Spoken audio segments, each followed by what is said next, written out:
रूपा और उसकी माँ मालती दोनों ही इस दुनिया में एक दूसरे का सहारा थे। रूपा जब छोटी थी उसके पिता इस दुनिया से चले गए। मालती के पास जमीन का एक छोटा सा टुकड़ा था जिस पर वो थोड़ी बहुत सब्जियां उगाकर बाजार में बेच देती थी। उसी से ही उनके घर का खर्चा चलता था। पर कुछ समय से सब्जियों में कीड़ा लग रहा था और वो खराब हो रही थी, इसलिए मालती बहुत परेशान हो गई। चिंता मत करो माँ, कोई न कोई रास्ता निकल आएगा। अब तुमने तो मेहनत से सब्जियां उगाई थी। पता नहीं फिर कीड़ा क्यों लग गया, इस बार भी सारी सब्जियां खराब हो गई। माँ तुम बैठो, मैं तुम्हारे लिए कुछ खाने का बना लाती हूँ, इतनी धूप से खेत से आई हो। ऐसे ही कुछ दिन गुजर गए। रूपा और मालती दोनों ही परेशान थी कि कैसे गुजारा होगा। एक दिन रूपा ने अपनी माँ से कहा, माँ क्यों ना हम कोई और काम कर ले जिससे हमारा मुनाफा हो, लेकिन खेती से तो कोई फायदा नहीं हो रहा। अब जमीन के टुकड़े को बेचकर कोई नया काम शुरू कर सकते हैं। पर ऐसा क्या काम करेंगे बेटी? देखते हैं माँ, कुछ न कुछ तो समझ आ ही जाएगा। अच्छा मैं बाजार से थोड़ा सामान ले आती हूँ, तुम थकी हुई आई हो, तुम आराम करो। रूपा बाजार चली जाती है और कुछ राशन का सामान खरीदने लगती है। तभी दुकानदार आपस में बात कर रहे थे। अरे क्या बात है, आज चाय वाला चाय नहीं दे गया? हाँ पता नहीं, सुबह से चाय के बिना दुकान पर बैठे हैं, सिर में भी दर्द हो रहा है। आपको नहीं पता मालिक, चाय वाला तो दुकान बंद करके शहर चला गया। कल शाम को ही मुझे मिला था तो बोल रहा था यहाँ काम बंद करके घर जा रहा हूँ। अरे अब कैसे होगा, एक तो चाय वाला था बाजार में जिससे हम चाय खरीदते थे और पीते थे। हम सब दुकानदार परेशान हो जाएंगे और कोई चाय वाला भी नहीं है यहाँ। दोनों दुकानदारों की बात सुनकर रूपा के दिमाग में एक विचार आता है। यहाँ बाजार में तो सब चाय वाले के बारे में बात कर रहे हैं, वो तो शहर चला गया। अगर माँ और मैं मिलकर यहाँ बाजार में चाय बनाकर बेचे तो बात बन जाएगी। हाँ ये ठीक रहेगा, मैं अभी जाकर माँ से इस बारे में बात करती हूँ। रूपा इस बारे में जाकर अपनी माँ से बात करती है तो मालती को उसका सुझाव अच्छा लगता है। अभी उनके पास ज्यादा पैसे नहीं थे, इसलिए वो एक छोटी सी मेज पर ही स्टोव और चाय बनाने का सामान रख देती हैं। रूपा और मालती चाय बनाकर बाजार में बेचने लगती है। दुकानदारों को तसल्ली थी कि कम से कम उन्हें चाय तो मिली। अब तो रोजाना ही बंधे हुए ग्राहक उनके पास चाय पीने लगे। कुछ समय बाद गाँव में हाट बाजार लगा। मालती और रूपा भी हाट देखने गयी। बाजार में घूमते हुए रूपा की नजर एक दुकान पर गई जहाँ पर बांस के बने हुए बर्तन रखे थे। रूपा ने देखा उन्हीं बर्तनों में चाय की प्याली भी रखी है। माँ देखो बांस की बनी प्याली, क्यों ना हम बांस की बनी प्याली में चाय बेचे। बांस की चाय लोगों को पसंद आएगी और ये नया तरीका भी है, तो इससे हमारी बिक्री और भी ज्यादा होगी। पर रूपा बिटिया, हमारे पास इतने पैसे नहीं है कि हम बांस की बनी प्यालियाँ खरीद सके। माँ तुम चिंता मत करो, हम अपनी जमीन का टुकड़ा बेच देंगे, फिर यहाँ से ऑर्डर पर प्याली खरीद लेंगे। अगर काम बढ़ गया तो हम उसमें और लागत लगा देंगे। रूपा बहुत समझदार थी, वो अपने काम को बढ़ाना चाहती थी, इसलिए उसने जमीन का टुकड़ा बेचकर उन पैसों से बांस की प्यालियां खरीद ली। अब वो बांस की प्याली में ग्राहकों को चाय बेचने लगी। अब तो लोग स्पेशली उस गांव में बांस की चाय पीने के लिए आने लगे। लोगों को बांस की प्याली में चाय बहुत ही स्वादिष्ट लग रही थी और एक नया तरीका भी था। धीरे धीरे ये खबर आसपास के गांव तक पहुंच गई। उन लोगों की बांस चाय हर तरफ मशहूर हो गई और लोग दूर दूर से चाय पीने आने लगे। मालती ने कुछ रुपए जोड़ लिए थे ताकि वो सही समय पर रूपा की शादी कर सके, और वो दिन आ ही गया जब रूपा की शादी तय हो गई। लड़के वालों ने रूपा को पसंद कर लिया। रूपा जानती थी कि उसकी शादी के बाद उसकी माँ मालती अकेले पड़ जाएगी, इसलिए उसने शादी से पहले अपनी माँ मालती को एक चाय की दुकान खोलकर दे दी ताकि मालती का मन लगा रहे। माँ ये देखो, आपकी अपनी बांस चाय की दुकान। मेरे जाने के बाद अब आपको किसी भी चीज की परेशानी नहीं होगी, आप आराम से इस दुकान को चला सकती हो। रूपा शादी से पहले जाते हुए अपनी माँ को बांस चाय की एक दुकान खोल देती है। वक्रतुंड महाकाय सूर्यकोटि समप्रभ। शादी के बाद रूपा को चिंता नहीं थी क्योंकि उसकी माँ मालती अब बांस चाय की दुकान चलाती थी। मालती की चिंता दूर हो गई थी क्योंकि रूपा की शादी एक अच्छे घर में हो गई थी।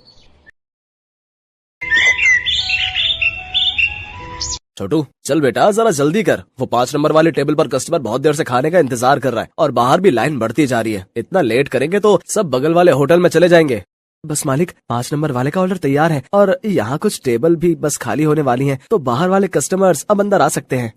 ये है सत्यभान और इसका होटल अतिथि देवो भव। जैसा इस होटल का नाम था ठीक वैसा ही यहाँ का काम था। होटल के अंदर आने से पहले हर कस्टमर का तिलक किया जाता था और फिर बड़े ही सम्मान के साथ उसे बिठाकर खाना परोसा जाता था। इस अनोखे तरीके की वजह से ही सत्यभान का ये होटल बहुत मशहूर था। और बड़ी दूर दूर से लोग यहाँ खाना खाने आते थे। होटल के खाने का बढ़िया स्वाद और यहाँ की साफ सफाई भी एक बड़ी वजह थी कि आसपास के कई होटलों और ढाबों को छोड़कर कस्टमर सत्यभान के पास ही आते थे।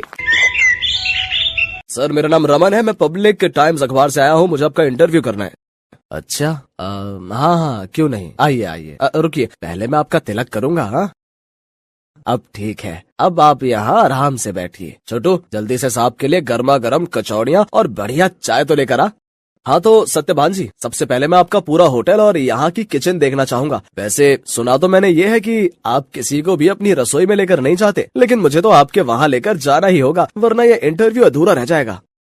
अरे बस, वो बात ऐसी है कि आप तो जानते ही हैं, होटल के बिजनेस में सारा खेल खाने में इस्तेमाल होने वाले मसालों और रेसिपी का ही है, और यहाँ मैंने और मेरे साथियों ने बड़ी मेहनत से ये सब तैयार किया है। अच्छा, लेकिन आपके यहाँ जो लोग काम करते हैं, मतलब आपके साथी, अगर उनमें से किसी ने धोखा दिया तो? नहीं नहीं, ऐसा तो हो ही नहीं सकता। यहाँ जितने भी लोग मेरे लिए काम करते हैं वो सब के सब मेरे गांव से ही हैं, यानी सब मेरा परिवार है। आज तक का रिकॉर्ड है, मुझे मेरा कोई साथी छोड़कर नहीं गया। ये तो वाकई बहुत बड़ी बात है। लेकिन अब तो आप इतने मशहूर हो गए, आपका होटल एक ब्रांड बन चुका है, तो लोग आपकी रसोई को अंदर से देखना चाहते हैं। आप चिंता मत कीजिए, मैं आपके मसालों और रेसिपीज का राज नहीं खोलूंगा, लेकिन रसोई के अंदर की कुछ फोटोज तो चाहिए होंगी आपके इंटरव्यू के साथ छापने के लिए। सत्यभान उस पत्रकार को समझाने की कोशिश करता है, लेकिन वो खुद ही उस पत्रकार की बातों में फंस जाता है। अखबार में अपना इंटरव्यू और फोटो छपने की बात से वो बहुत खुश था, और इसी खुशी में वो बह गया और उस पत्रकार को उसने अपने होटल का एक एक कोना बहुत अच्छे से दिखाया। साथ ही अपनी रसोई में ले जाकर अपने सारे तौर तरीकों और रेसिपीज का भी अनजाने में खुलासा करता गया। वो पत्रकार होटल की लगभग हर चीज की तस्वीर ले रहा था। इंटरव्यू के दौरान उसने सत्यभान से कई सवाल पूछे, जिनके जवाबों में सत्यभान के सारे सीक्रेट खुलते जा रहे थे। अच्छा सत्यभान जी, बहुत अच्छा लगा आपसे मिलकर। इंटरव्यू के लिए शुक्रिया, अब मैं चलता हूँ। जी जी जी, आपका बहुत शुक्रिया। अब वैसे ये सब कब छपेगा अखबार में? बस यही 1-2 दिन में, मैं आपको फोन पर इन्फॉर्म करूंगा। इतना कहकर वो पत्रकार सत्यभान के होटल से बाहर निकलता है और कुछ दूर पहुंचते ही मुस्कुराते हुए अपने गले में पहना हुआ आई कार्ड उतारकर एक कूड़े के ढेर में फेंक देता है। बड़ा अक्लमंद समझता था खुद को, एक नंबर का बेवकूफ निकला ये तो।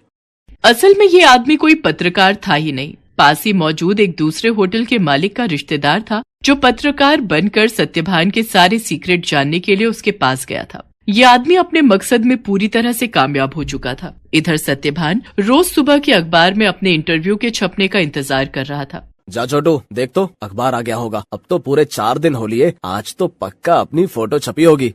छोटू फौरन उस दिन का अखबार लेकर आता है, लेकिन बीते दिनों की तरह उसमें भी सत्यभान और उसके होटल का जिक्र तक नहीं था। ये देखकर सत्यभान उदास हो जाता है। ऐसा कई दिनों तक होता रहा। फिर सत्यभान ने उम्मीद ही छोड़ दी और ये सब कुछ भुला दिया। फिर एक दिन अचानक सत्यभान के होटल में रेड पड़ जाती है। फूड इंस्पेक्टर अपने कुछ आदमियों के साथ सत्यभान के होटल पहुंचते हैं और वहां मौजूद हर चीज की जांच करने लगते हैं।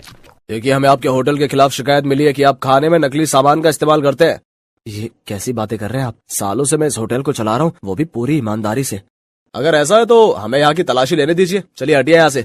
पूरी टीम होटल का कोना कोना छानने लगती है। तभी उन्हें किचन के पास एक छोटा सा दरवाजा दिखता है। फूड इंस्पेक्टर खुद इस दरवाजे को खोलकर अंदर जाते हैं तो उन्हें काफी मात्रा में नकली घी, तेल, नकली मसाले जैसी कई चीजें मिलती हैं। तो ये है तुम्हारी ईमानदारी का सबूत? हाँ, शर्म आनी चाहिए तुम्हें।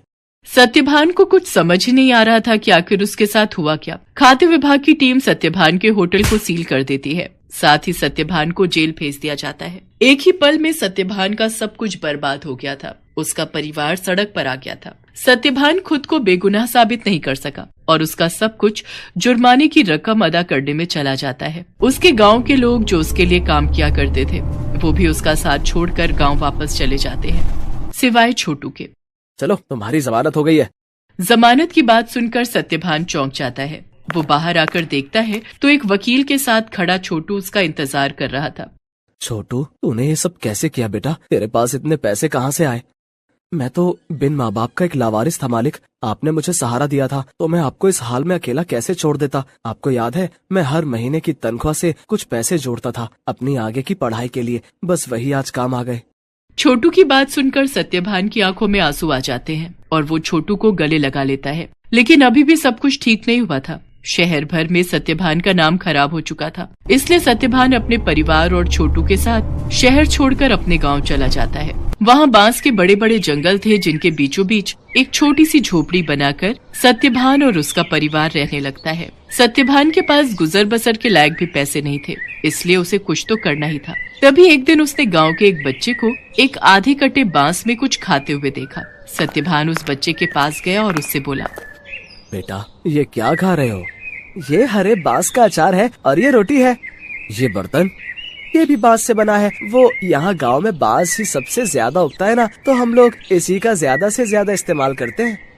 उस बच्चे की बात सुनकर जैसे सत्यभान के दिमाग के घोड़े दौड़ने लगे। उसने फौरन छोटू को अपने पास बुलाया और उसे कुछ समझाने लगा। फिर अगले दिन तड़के सुबह ही वो छोटू के साथ बांस के जंगल में गया और ढेर सारी बांस की लकड़ियां काट कर ले आया। सत्यभान और छोटू दिन रात लगे रहे और देखते ही देखते उन दोनों ने सिर्फ बांस की मदद से पूरा का पूरा होटल बनाकर तैयार कर लिया, जहां दीवारें भी बांस की थीं और सारे बर्तन भी। अब सवाल ये था कि इस होटल में पकेगा क्या। मालिक आप चिंता मत कीजिए, हमें जाकर सब लोगों से बात करनी चाहिए जो शहर में अपने साथ काम करते थे। मुझे विश्वास है कि वो सब हमारा साथ जरूर देंगे। छोटू की बात मानकर सत्यभान अपने गांव के लोगों से बात करता है। धीरे धीरे गांव के कई लोग उसकी मदद के लिए आगे आते हैं। कई लोग उसे मुफ्त में राशन देते हैं, जिसके साथ हरे बांस का इस्तेमाल करके सत्यभान और छोटू होटल के लिए खाना बनाते हैं। और इस तरह एक बार फिर सत्यभान का होटल चल पड़ता है। लेकिन हालात अब पहले से बहुत अलग थे। कई दिनों तक सत्यभान के होटल में एक भी ग्राहक नहीं आता। फिर एक दिन शहर से कुछ दोस्तों का एक ग्रुप वहां आता है और सत्यभान के अनोखे होटल को देखकर चौंक जाता है। कुछ नया आजमाने के इरादे से वो सभी सत्यभान के होटल के अंदर आ जाते हैं। सत्यभान उन सब की बहुत ही अच्छे से खातिरदारी करता है और फिर भाई वाह, मजा आ गया। ये तो बिल्कुल ही नया एक्सपीरियंस था। शहर से इतनी दूर इतनी अच्छी सर्विस और उससे भी बढ़िया खाना। सच में बहुत अच्छा लगा यहाँ आकर। और सबसे बड़ी बात, मुझे तो पता ही नहीं था कि बांस को भी खा सकते हैं, वो भी इतने अलग अलग रेसिपीज में। सत्यभान के खाने और अलग किस्म के होटल की तारीफ वो सभी दोस्त अपने दूसरे दोस्तों से जाकर करते हैं, जिसके चलते और भी लोग खास तौर पर सत्यभान के होटल में खाना खाने वहां पर आते हैं। सत्यभान की सर्विस और खाना बहुत जल्दी अपना पहचान बना रहा था। लोग शहर के हाई फाई होटल छोड़कर सत्यभान के पास गांव में आ रहे थे। धीरे धीरे सत्यभान की गाड़ी पटरी पर आने लगती है और उसके पुराने साथी जो गाँव में ही थे वो भी उसके पास काम पर लौट आते हैं। मालिक भगवान की दया से अब सब ठीक हो रहा है, लेकिन अब तक ये समझ नहीं आया कि आखिर वो सब नकली सामान उस दिन अपने होटल में आया कहाँ से। ये पहेली तो सच में सुलझानी ही होगी छोटू। मुझे लगता है मुझे कुछ करना चाहिए। सत्यभान के पास अब इतने पैसे जमा हो चुके थे कि वो अपने खिलाफ रची गई साजिश की जांच करवा सकता था। वो अपने केस को रीओपन करवाता है और एक प्राइवेट डिटेक्टिव की मदद से सारा सच बाहर निकलवाता है। असल में रमन जो सत्यभान के पास पत्रकार बनकर आया था, ये सब उसके और उसके रिश्तेदार की सांठगांठ थी, जो सत्यभान के पुराने होटल के पास ही अपना होटल चलाता था। साथ ही सत्यभान की तरक्की से जलता भी था। रमन के द्वारा जुटाई गई जानकारी की मदद से ही वो सारा नकली सामान रातों रात चुपके से सत्यभान के होटल के अंदर पहुंचाया गया था। प्राइवेट डिटेक्टिव ने सारे जरूरी सबूत जुटा लिए थे, जिनकी मदद से दूध का दूध और पानी का पानी हो गया। दोषियों को सजा मिली और सत्यभान को उसकी खोई हुई इज्जत। शहर में मौजूद सत्यभान की सारी संपत्ति उसे वापस मिल जाती है, जहां सत्यभान फिर से अपना होटल शुरू करता है, लेकिन बिल्कुल नई थीम, नए तौर तरीकों और नई रेसिपीज के साथ।